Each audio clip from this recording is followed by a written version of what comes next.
बढ़ते खबरों में आगे दूसरी खबर भी ईडी से मुतल्लिक है। रांची के ईडी दफ्तर में आज फिर से अंबा प्रसाद से पूछताछ होगी। इससे पहले ईडी ने बड़कागांव की कांग्रेस विधायक अंबा प्रसाद से सोमवार को अपने कार्यालय में 7 घंटे पूछताछ की। अंबा हजारीबाग में जमीन पर अवैध कब्जा, बालू कारोबारियों से उगाही और रंगदारी के जरिए मनी लॉन्ड्रिंग मामले की आरोपी है। ईडी ने उनके भाई अंकित साव से भी कई सवाल किए हैं। कांग्रेस विधायक दिन के 2 बजे ईडी के रांची जोनल ऑफिस पहुंची और रात 9 बजे तक रही है।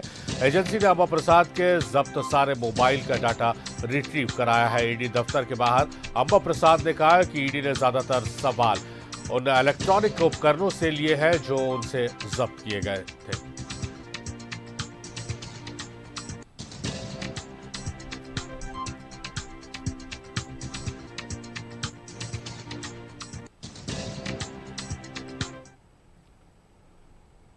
तो ईडी दफ्तर का रुख करते हैं, जहां सहयोगी मोहम्मद इमरान हमारे साथ लगातार वहां से जुड़ते हैं और हर अपडेट्स इमरान के मार्फत आ रही है। इमरान, जिस तरह से ईडी कार्यालय में पूछताछ का सिलसिला जारी है, अंकित राज की बात की जाए, बड़कागांव विधायक की बात की जाए, आज किससे किससे पूछताछ होने वाली है? और अंबा ने कल जो बातें कही थी विधायक अंबा प्रसाद ने कि इलेक्ट्रॉनिक डिवाइस के बारे में ज्यादा सवाल पूछे गए हैं, तो क्या कुछ ऐसा इलेक्ट्रॉनिक डिवाइस में ईडी को फाइंडिंग मिल रही है जो ईडी की पूरी जांच जो है या पूरा सवालों का जो पैमाना है वो ईडी इलेक्ट्रॉनिक डिवाइस के आसपास ही घूमता नजर आ रहा है?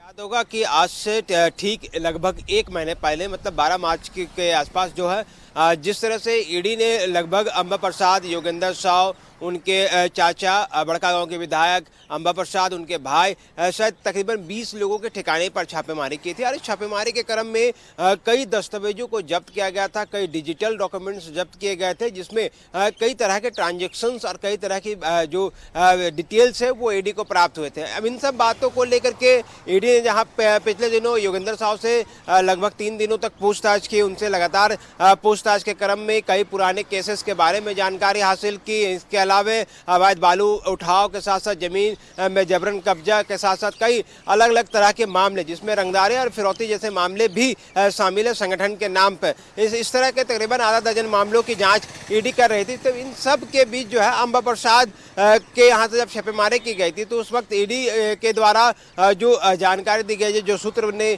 जानकारी दी थी, उसमें कहा गया था कि कई अहम दस्तावेज जो है वो ईडी को प्राप्त हुए हैं, जिसमें डिजिटल डॉक्यूमेंट्स के रूप में भी है।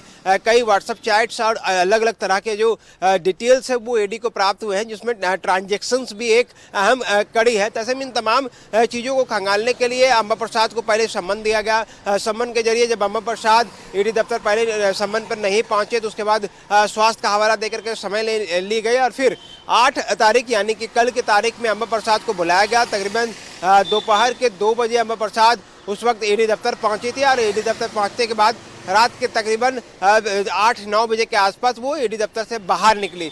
तो इस तरह से वो लगभग 6 से 7 घंटे तक ईडी दफ्तर पे ही मौजूद थी और अलग अलग सवाल के जवाब पूछे जा रहे थे। तो ऐसे में अंबा प्रसाद के मोबाइल फोन्स और अन्य जो डिजिटल डॉक्यूमेंट्स को ईडी खंगाल रही है उनसे जुड़े ही सवाल ज़्यादातर पूछे गए थे और जानकारी हासिल की जा रही थी, क्योंकि अंबा प्रसाद ने भी अपने ऊपर जितने आरोप लगे हैं उन तमाम आरोपों को खारिज किया है। साथ ही ये भी कहा था कि उनके परिवार को जिस तरह से परेशान करने के लिए एक साजिश रची जाती है और साजिश के कड़ी से हमेशा परिवार को 2-4 हाथ होना पड़ता है। तो ऐसे में हर एक परिस्थिति में वो इस तरह की चीज़ों से बाहर निकली है, उनका परिवार इन तरह की चीज़ों से बाहर निकलना जानता है। तो ऐसे में अब जब ईडी के द्वारा लगातार उनसे जब पूछताछ की जा रही है, आज भी तलब किया गया, हालांकि अभी तक अंबा प्रसाद नहीं पहुंची है। जानकारी के अनुसार अब से 1 से 1.5 घंटे बाद अंबा प्रसाद दोबारा ईडी दफ्तर पहुंचेंगे और फिर उनसे डिजिटल डॉक्यूमेंट सहित अन्य बिंदुओं पर सवाल जवाब पूछे जाएंगे, जिसमें जो महत्वपूर्ण बातें हैं कि पिछले दिनों जब पतरातू इलाके में एक जमीन की घेराबंदी से जुड़े मामले में अंबा प्रसाद का नाम सामने आया था, उनके भाई के व्यापारिक गतिविधियों में शामिल होने के दौरान जो है कई ट्रांजैक्शंस की जानकारी ईडी को प्राप्त हुए थे, उनके बारे में जानकारी हासिल हुई थी। तो इन तमाम चीज़ों को लेकर के अंबा प्रसाद से जो पूछताछ किया जाना है, इस पूछताछ के क्रम में कई अहम सवाल ईडी से जो है वो पूछ रहे हैं, ईडी पूछ रही है। तो ऐसे में अंबा प्रसाद की तरफ से जिस तरह के जवाब दिए जा रहे हैं उसी के बाद आज दूसरे दिन अमर प्रसाद को तलब किया गया है। दूसरे दिन भी वह पूछताछ में उपस्थित हो रही हैं और ऐसे में जब वो ईडी दफ्तर पहुंचेंगे तो उनके बाद उनसे लगातार जब पूछताछ किए जाएंगे, क्योंकि जिस तरह से डिजिटल डॉक्यूमेंट्स के जब डिटेल्स निकाले जाते हैं और उनके सामने निकाले जाते हैं तो तमाम चीज़ों को प्रीवियस में जिन लोगों से पूछताछ की गई, उनसे पहले जिन जिन लोगों से पूछताछ की गई, चाहे वो योगेंद्र साव हो, उनके चाचा हो या फिर हजारीबाग और बड़का गांव के इलाके से कई जो अम्बा प्रसाद के रिलेटिव और उनके सहयोगी के रूप से पूछताछ की गई, उन तमाम बातों को लेकर के क्रॉस किए जाते हैं। तो उन तमाम चीजों पर जो है वो बयान तो पर आप किया उसको जाना झुटला भी नहीं सकते हैं। डिजिटल डॉक्यूमेंट्स जो रिट्रीव करता है डाटा, ईडी रिट्रीव करती है डाटा, तो उसको आप झुटला भी नहीं सकते क्योंकि आपके आंखों के सामने होता है। और अगर चैट हो रहा है, मसलन अपने दर्शकों को और इजी लैंग्वेज में समझा दें कि मेरे और मेरे संवाददाता इमरान के बीच में अगर चैट हो रहा है, मैसेज का आदान प्रदान हो रहा है, तो वो रिट्रीव करके अगर डिलीट भी हो जाता है तो रिट्रीव कर लिया जाता है। तो वो बताया जाता है कि ये मैसेज इतने बजे इतने दिन को भेजा गया था और उसके रिप्लाई में ये आया था। बहरहाल अब जो सवाल जवाब होंगे और ईडी की क्या फाइंडिंग होगी वो भी इमरान आप तक लेकर आएंगे। फिलहाल इमरान, बहुत शुक्रिया आपका तमाम बातचीत, तमाम जानकारियों के लिए।